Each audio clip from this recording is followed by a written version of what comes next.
হ্যাঁ, এসব বকরি চকরি নিয়ে আমার সাথে কথাই বলেন না। আর এরা যে লেভেল, যে স্ট্যাটাসে, এদের সেখানেই মানায়। ব্রেকিং নিউজ, এবার যেন 200 দিনের কামড়া কামড়ি শুরু হয়ে গেল। সাকিব বুবলি এবং অপু কাণ্ডে যেন সবসময় বিতর্ক থাকে পুরো সোশ্যাল মিডিয়া জুড়ে, তবে তাদের ব্যক্তিগত জীবন নিয়ে যেন সবসময় আলোচনার তুঙ্গে থাকে তারা। তবে এবার যেন বিষয়টা একদমই সম্পূর্ণ আলাদা। এবার অপু বিশ্বাস ব্যক্তিগত কারণ হলে কিন্তু আমজনতাও আছে, তাদেরও নানান মানে ব্যক্তিগত বিষয় আছে।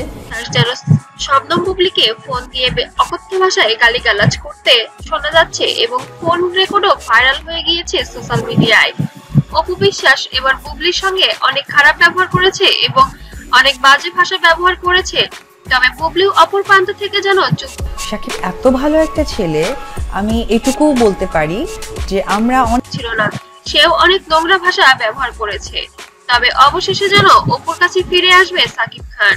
বুবলিকে শুধুমাত্র ব্যবহারই করে যাচ্ছে এমনটাই শোনা যাচ্ছে সোশ্যাল মিডিয়ায়। তবে সোশ্যাল মিডিয়ার কিছু খবর যেন ভুয়া থাকলে পরেও কিছু খবর আবার সত্যও হয়ে যায়। বাঙালির সন্দেহ কখনো ভুল হয় না। বাঙালি যখন যেটা সন্দেহ করেছে কোনো না কোনো এক সময় সেটাই সত্য প্রমাণিত হয়েছে। তবে সবকিছু ভুলে এবার সাকিব যেন অপুর কাছে ফেরত আসবে এবং এদের ঝামেলা যেন সারা জীবন রয়েই যাবে।